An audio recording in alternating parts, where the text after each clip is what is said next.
Welcome to BRK news. నేను మీ ఫాతిమా. ఈరోజు మనతో పాటు అయితే ఉన్నారు, అడ్వకేట్ ఉన్నారండి. ఆయనే మరెవరో కాదు, మనం చాలా వీడియోస్లోనే చూస్తూ ఉంటాము. వెంకట్ శెట్టి గారు మనతో పాటు ఉన్నారు. సార్తో మాట్లాడి మరిన్ని వివరాలు తెలుసుకుందాం. నమస్తే అండి. నమస్తే మ్యామ్. యువర్ ఆనర్, ఎలా ఉన్నారు? బాగున్నాను, మీరు ఎలా ఉన్నారు? చాలా రోజుల తర్వాత కలిసారు. బాగున్నానండి. ఓకే, ఇప్పుడు కొంతమంది మన వీడియోస్ చూసి కొన్ని డౌట్స్ అయితే అడగమని అడుగుతున్నాను. మరి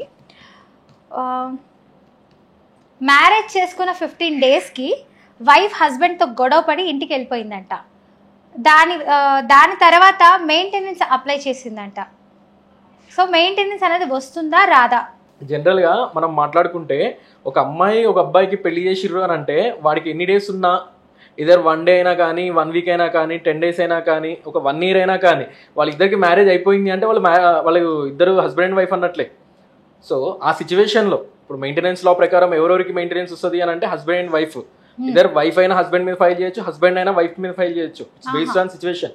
కొన్ని క్లాసెస్ ఉంటాయి. ఆ క్లాసెస్ ప్రకారం ఇన్ కేస్ హస్బెండ్ కనుక వీక్ ఉన్న సిచ్యువేషన్లో మెయింటెనెన్స్, ఇన్ కేస్ హస్బెండ్ కనుక వీక్ ఉన్న సిచ్యువేషన్లో వైఫ్ కనుక స్ట్రాంగ్గా బిల్డ్ అయ్యి ఒక ఆమెకి సోర్స్ ఆఫ్ ఇన్కమ్ ఉండి వైఫ్ వల్లనే హస్బెండ్ కనుక లో లెవెల్లోకి వెళ్ళిపోవడం కానీ, లేదు అని అంటే మెంటల్లీ కనుక వీక్ అయిపోయిండు అనుకున్న సిచ్యువేషన్లో కంపల్సరీ ఆ సిచ్యువేషన్లో హస్బెండ్ కూడా వైఫ్ దగ్గర నుంచి మెయింటెనెన్స్ క్లెయిమ్ చేసుకోవచ్చు. ఇక్కడ ఎక్కడా కూడా 15 days ఉంటేనో, లేకపోతే 1 year ఉంటేనో, లేకపోతే 1.5 years ఉంటేనో, లేదు అని అంటే 1 day అయినా కానీ.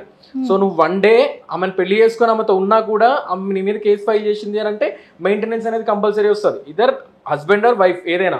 కానీ మనం రెగ్యులర్గా చూసే సినారియోస్లో మ్యాక్సిమం ఆఫ్ ద సిచ్యువేషన్స్లో అంటే 99% ఆఫ్ ద మెంబర్స్ ఎవరైతే ఉమెన్సే హస్బెండ్స్ మీద మెయింటెనెన్స్ అనేది ఫైల్ చేస్తూ ఉంటారు. అట్ ప్రెసెంట్ ఉన్న సినారియోస్ లో కానీ, రీసెంట్ గా చూసుకున్న మనం నెంబర్ ఆఫ్ కేసెస్ లో చూసుకున్నా కానీ చాలా మంది వైఫ్స్ విత్ ఇన్ షార్ట్ టైంలోనే, అంటే ఒక 6 months లేదు, ఒక 1 month, 6 months, 1 year మ్యారేజ్ చేసుకున్న షార్ట్ టైంలోనే వాళ్ళ మీద మెయింటెనెన్స్ అనేది ఫైల్ చేయడం జరుగుతూ ఉంది. సో ఇక్కడ ఎక్కడ లాలో ఎక్కడా కూడా ఇన్ని రోజులు ఉంటేనే మెయింటెనెన్స్ వస్తుంది, ఇన్ని రోజులు లేకపోతే మెయింటెనెన్స్ రాదు అని ఉండదు. అండ్ అదే కాకుండా కొన్ని సిచ్యువేషన్స్ లో ఏంది అని అంటే కొన్ని జడ్జిమెంట్స్ ని బేస్ చేసుకుని ఉన్నాయి. అది కూడా ఎలా అని అంటే ఇన్ కేస్ వైఫ్ కినక ఎర్నింగ్ కెపాసిటీ ఉంది అనుకుంటే, ఆమె కినక మంచి ఎడ్యుకేటెడ్ అయిన ఉన్నా కానీ, ఈ సిచ్యువేషన్స్ లో అయితే ఆమెకు మెయింటెనెన్స్ వచ్చే ఛాన్సెస్ ఉండవు. It's based on situation, it's based on evidence.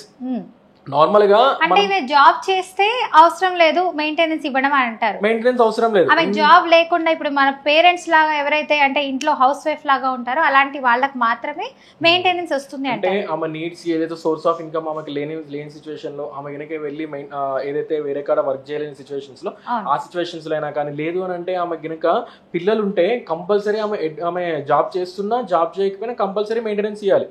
Sir ఇప్పుడు మన క్వశ్చన్ ఏంటంటే 15 days కి వైఫ్ కి మెయింటెనెన్స్ అనేది ఇచ్చేస్తారా మ్యామ్? అదే మ్యామ్ చెప్పింది. ఇప్పుడు ఇక్కడ లాలో ఎక్కడా లేదు 15 days ఉంటేనే 15 days కాపురం చేస్తేనో, లేకపోతే 1 day కాపురం చేస్తేనో మెయింటెనెన్స్ ఇస్తాము, లేకపోతే మెయింటెనెన్స్ ఇవ్వము అని ఎక్కడ లేదు. మెయింటెనెన్స్ లాలో ఏంటి అంటే 1 year అయినా కలిసి ఉంటేనే భార్య భర్తలు అని చెప్పి అంటుంటారు. 1 year కలిసి లేకపోయి 1 year అయిపోయింది కంప్లీట్, ఇంకా అప్పుడు కూడా వాళ్ళిద్దరూ కరెక్ట్ గా ఉండట్లేదు, అర్థం చేసుకోవట్లేదు అన్నప్పుడు మనము ఏమంటారు మెయింటెనెన్స్ అనేది దూరం పెట్టడం అన్నది లా ఉంది అని అంటుంటారు. లాలో ఏమని ఉందంటే మినిమం బేసిక్ టర్మ్ ఏంది అని అంటే ఏదైతే 1 year తర్వాత నువ్వు డైవర్స్ అప్లై చేసుకోవచ్చు అని ఉంటది. బట్ నువ్వు 498 ఫైల్ చేయాలన్నా, డీవీసీ ఫైల్ చేయాలన్నా, మెయింటెనెన్స్ ఫైల్ చేయాలన్నా ఎక్కడా కూడా లిమిటేషన్ లేదు. నువ్వు ఇన్ని రోజులు ఉంటేనే ఇప్పుడు నువ్వు ఫైల్ చేసుకోవాలి, కేసు ఫైల్ చేసుకోవాలి, లేకపోతే ఇన్ని రోజులు లేకపోతే నువ్వు కేసు ఫైల్ చేసుకోకూడదు అని ఎక్కడా లాలో లేదు. అండ్ దానికి ఒక ప్రొసీజర్ ఉంటది. ఏదైతే మెయింటెనెన్స్ మనం అప్లై చేయాలి అన్నా కూడా కోర్టు త్రూ చాలా చూస్తూ ఉంటారనమాట.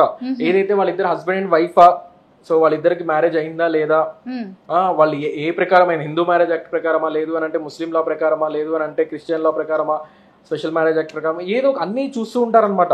మరి 15 days కి అసలు మెయింటెనెన్స్ ఎలా ఇస్తారండి? సో మ్యామ్ ఇక్కడ నేను అదే చెప్పింది, నువ్వు ప్రాపర్ ఎవిడెన్స్ చూపించుకోవాలి.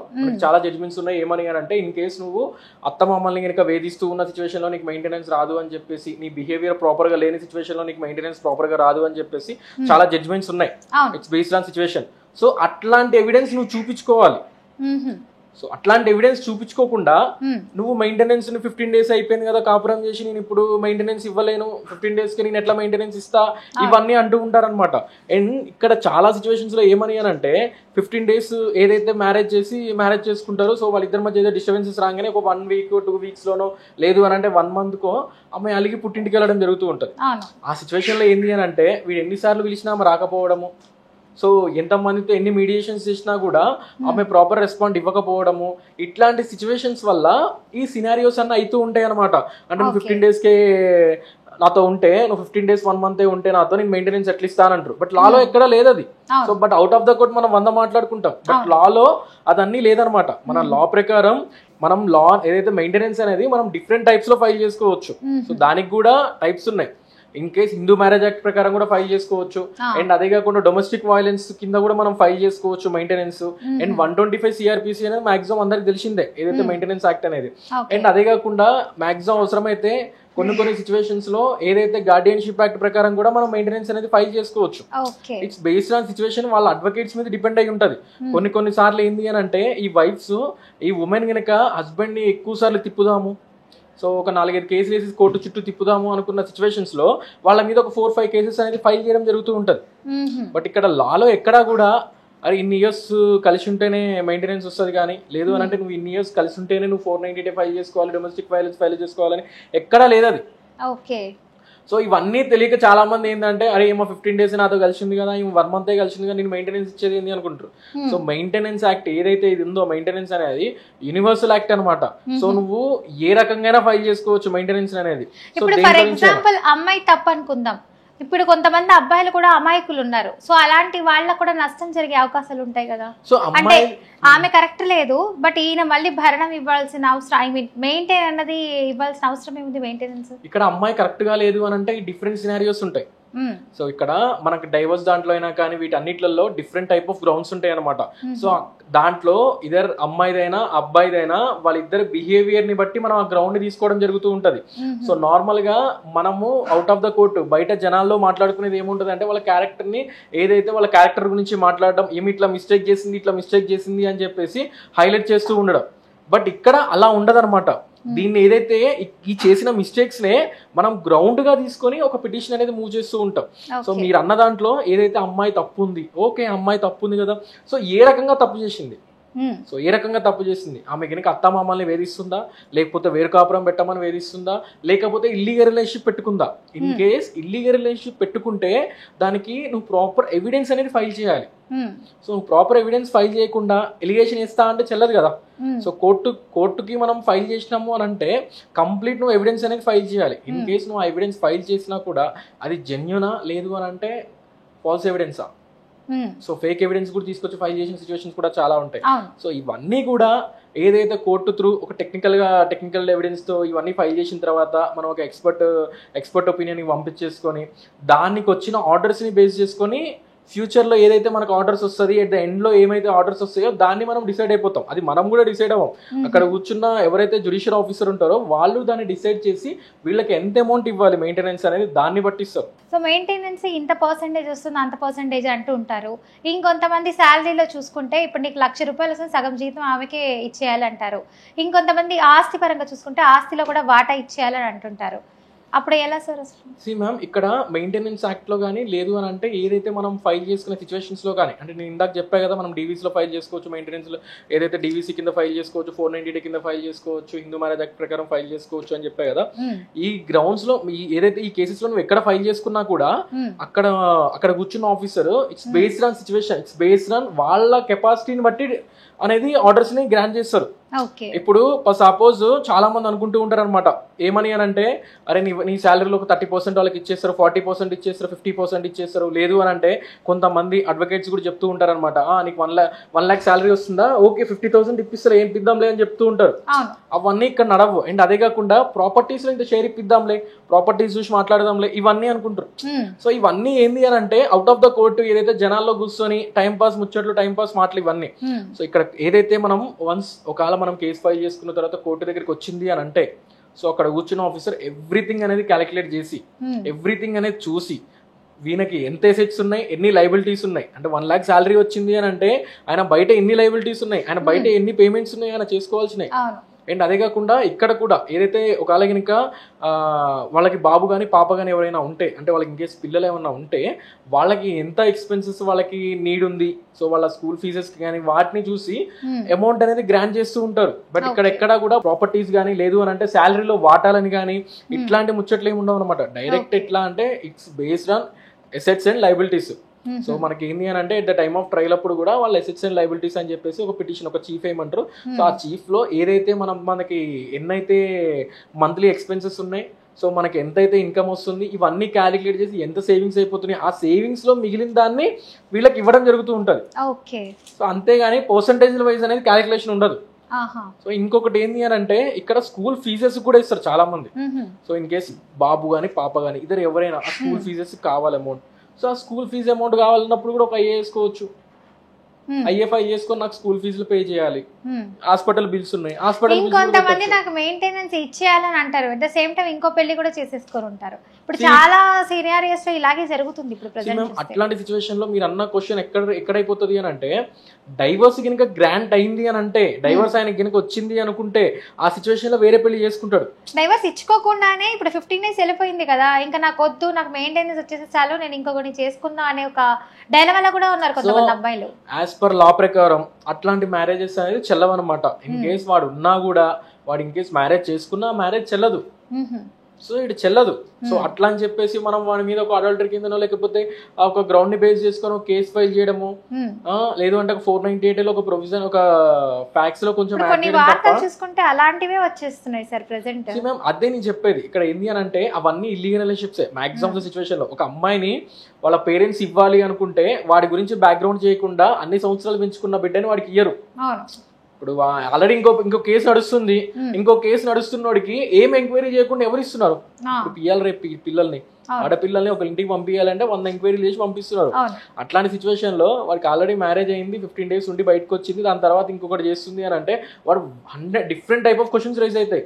ఈమె 15 days మనతో కాపురం చేసి బయటకు వచ్చింది అని అంటే రేపు పొద్దున్న ఇంకెన్ని రైజ్ చేస్తుంది. అండ్ ఇన్ కేస్ హస్బెండ్ కూడా ఆమెను వదిలేసి 15 days ఆమెను వదిలేసి ఇంకొక ఆమెను చేసుకుంటా అనుకో, వాడు ఇచ్చే వాళ్ళు కూడా ఆలోచిస్తారు, అరే నేను ఆల్రెడీ ఒక డైవర్స్ అయిపోయింది అని అంటే ఆల్రెడీ ఎంక్వైరీ చేయకుండా ఎంక్వైరీ చేయకుండా బ్యాక్గ్రౌండ్ వెరిఫికేషన్ ఏం చేయరు, పిల్లనియ్యరు. సో ఇలా అన్ని లూప్ హోల్స్ కూడా ఆలోచించుకొని ఏదైనా డెసిషన్ అనేది మన లాయర్స్ అంటే మన జడ్జి గారు వీళ్ళందరూ తీసుకుంటారని అంటారా? ఇవన్నీ పరిగణించి ఏదైతే నీ దగ్గర ఉన్న ఎవిడెన్స్ ని ఎవ్రీథింగ్ అనేది యూజ్ చేసుకొని, అండ్ అదే కాకుండా మీ దగ్గర ఉన్న మీ దగ్గర ఉన్న అడ్వకేట్ ని బట్టి కూడా డిపెండ్ అయి ఉంటది. నీ దగ్గర ఎవిడెన్స్ ఉంది, సో ఎవిడెన్స్ ఉండి అడ్వకేట్ దగ్గర సత్తా లేకపోతే ఆబ్వియస్లీ ఓడిపోతావు. సో ఇక్కడ ఏంది అని అంటే అన్నీ ఉంటాయి అనమాట. సో నువ్వు అన్ని ఫ్యాక్ట్స్ చెప్పేటప్పుడైనా కానీ లేదు అని అంటే నీ దగ్గర ఉన్న ఎవిడెన్స్ కానీ నువ్వు ప్రాపర్గా ప్రూవ్ చేసుకోలేకపోతే, ఎవిడెన్స్ ఉండగానే నా భార్య ఏదైతే ఉమెన్ కనుక వైఫ్ కనుక ఇల్లీగల్ రిలేషన్షిప్ పెట్టుకుంది, సో దాన్ని నువ్వు ప్రాపర్గా చూపించుకోకపోతే, నీ దగ్గర ఎవిడెన్స్ ఉంది, వాట్సాప్ స్క్రీన్ షాట్లు ఉన్నాయి, ఇవన్నీ ఉన్నాయి, నువ్వు ప్రాపర్గా చూపించుకోకపోతే అది వేస్టే కదా. సో ఆ ఎవిడెన్స్ ని ప్రాపర్ వేలో యూజ్ చేసుకోవాలి. కొన్ని సిచ్యువేషన్స్ లో ఐ లవ్ యూ అని మెసేజ్ చేయడం జరుగుతూ ఉంటది. సో ఐ లవ్ యూ అనేది ఇప్పుడు రీసెంట్ గా వచ్చింది, బాంబే హైకోర్టులో క్లియర్ గా మెన్షన్ చేశారు, ఏదైతే ఐ లవ్ యూ చెప్పడం లీగల్ గానీ ఇల్లీగల్ కాదు అని చెప్పేసి. అండ్ అదే కాకుండా ఆర్టికల్ 9 సబ్సెక్షన్ I కింద రైట్ టు స్పీచ్, ఏదైతే right to freedom speech, right to speech ఉంది, సో దాని ప్రకారం కూడా ఫండమెంటల్ రైట్, ఒక fundamental right.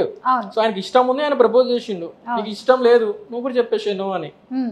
In case misbehave చేసిండు ఆ సిచ్యువేషన్, సో అది సినారియో పక్కన వేరేది. సో ఇన్ కేస్ అట్లాంటి సిచ్యువేషన్ లో ఉన్న ఎవిడెన్స్ అనేది మాక్సిమం ఆఫ్ ద సిచ్యువేషన్ లో చెల్లవు. సో అనుకోవచ్చు చాలా మంది, అరే ఇప్పుడు వైఫ్ వేరే వాడికి ఐ లవ్ యూ చెప్తా అంటే ఎట్లా చెల్లదు అని మాట్లాడతారు అంటారు. అడల్టరీ ఇల్లీగల్ రిలేషన్షిప్ పెట్టుకుంది, దానికి టైప్ ఆఫ్ వాటికి రిలేటెడ్ ఎవిడెన్స్ తీసుకురా. వాటికి రిలేటెడ్ ఎవిడెన్స్ తీసుకురాకుండా ఓన్లీ ఐ లవ్ యూ అన్న వర్డ్ని పట్టుకొని కూర్చుంటా అంటే కష్టం కదా. సో ఇంకా ఫర్దర్ గా ఏం జరిగిందన్నది తీసుకోవాలి, అప్పుడే కోర్టు కూడా మనకి తీర్పు అనేది కరెక్ట్ గా ఇస్తారు. సో రెండు సినారియోస్ ని చూసుకొని, సో అప్పటికి ఏది కరెక్ట్ ఏంటన్నది ఫస్ట్ వాళ్ళు అబ్జర్వేషన్ లో తీసుకుని అప్పుడు జడ్జిమెంట్ అనేది ఇస్తారు. అలా ఇవ్వాలా లేదా మెయింటెనెన్స్ అనేది చెప్పేస్తారంటారు. అంతే. ఇప్పుడు ఫైనల్లీ ఇలాంటి వాళ్ళకి మీరు ఇచ్చేటువంటి బెస్ట్ మెసేజ్ ఏంటి సార్? అసలు మెసేజ్ నార్మల్ గా మనం ఏదైతే ఒక మెయింటెనెన్స్ అనేది ఫైల్ చేయడం లేదు, ఇద్దరు హస్బెండ్ అండ్ వైఫ్ కి ఇద్దరి మధ్య ఎప్పుడైనా ఇష్యూ వచ్చింది అని అంటే ఒకటి నియర్ బై అడ్వకేట్ దగ్గరికి వెళ్ళి మీడియేషన్ తీసుకోవచ్చు, లేదు అని అంటే మీ పెద్ద మనుషుల మీటింగ్లో కూర్చొని మీరైనా మాట్లాడి క్లోజ్ చేసుకోవచ్చు. అప్పటికి వినని సిచ్యువేషన్లో కోర్టు దాకా వస్తే సో దాన్ని బట్టి ఒక సొల్యూషన్ అనేది ఇవ్వడం జరుగుతూ ఉంటుంది. అండ్ మీ ఇద్దరి మధ్య వాళ్ళిద్దరి మధ్య ఎట్లాంటి ఇష్యూస్ అయితే రైజ్ అవుతాయో దాన్ని బేస్ చేసుకొని ఒక గ్రౌండ్ని తీసుకొని ఆ గ్రౌండ్ త్రూ ఒక పిటిషన్ అనేది మూవ్ చేయడం జరుగుతూ ఉంటుంది. ఇన్ కేస్ వాళ్ళిద్దరు కనుక ఒక ప్రాపర్ అండర్స్టాండింగ్తో విడిపోదాము అనుకున్న సిచ్యువేషన్లో అయితే ఈ ఇష్యూస్ అన్నీ ఉండవు అనమాట. ఒక పర్మనెంట్ ఎలిమనీ ఒకటి ఫిక్స్ చేసేసుకొని ఒక మ్యూచువల్గా మూవ్ అవ్వచ్చు. సో ఆల్మోస్ట్ దానికి షార్ట్ టర్మ్ పడిపోతుంది, ఎక్కువ రోజులు కూడా తిరగాల్సిన అవసరం ఉండదు. ఓకే సార్, థ్యాంక్ యూ, మంచి ఇన్ఫర్మేషన్ ఇచ్చారు సార్. సో చూసారు కదా వ్యూవర్స్, వెంకట్ శెట్టి గారు అయితే ప్రాపర్గా జడ్జిమెంట్ ఇది ఎలా ఉంటుంది ఏంటనేది మొత్తం ఇన్ఫర్మేషన్ అయితే ఇచ్చారు. ఇంకా మీరు కూడా ఇలాంటి ప్రాబ్లమ్స్ ఏదైనా సమస్యలతో ఫేస్ చేస్తుంటే మాత్రం ఇంకా ఎలా అడగాలి, ఎవరిని అడగాలి, ఎలాంటి బెస్ట్ లాయర్ని పట్టుకోవాలని అనుకుంటారు. సో మన వెంకట్ శెట్టి సార్ లాంటి వాళ్ళు చాలామంది ఉన్నారు. సో సార్తో మాట్లాడి ఇంకా మీ సమస్యలు చెప్పాలి, మాకు ఇలా న్యాయం జరుగుతుంది అని చాలామంది అనుకుంటారు. సో అలా మాట్లాడాలనుకున్న వాళ్ళందరికీ వెంటనే కింద స్క్రోల్ అవుతున్న నెంబర్కి కాల్ చేయండి. సార్తో మాట్లాడి డిస్కస్ చేసి మీకున్న డౌట్స్ అన్ని క్లారిఫై చేసుకోండి. సో ఇంకా ఏదైనా మేము డైరెక్ట్గా మాట్లాడలేము, కమెంట్ రూపంలో చెప్తామన్నా కూడా ప్రాబ్లం లేదు. కమెంట్ రూపంలో తెలిపితే దానికి బేస్ చేసుకొని మేము నెక్స్ట్ ఎపిసోడ్లో అయితే ఆ క్వశ్చన్స్ అన్ని అడగడం అయితే జరుగుతుందండి. థ్యాంక్ యూ సార్, మంచి ఇన్ఫర్మేషన్ ఇచ్చారు. Thank you so much madam.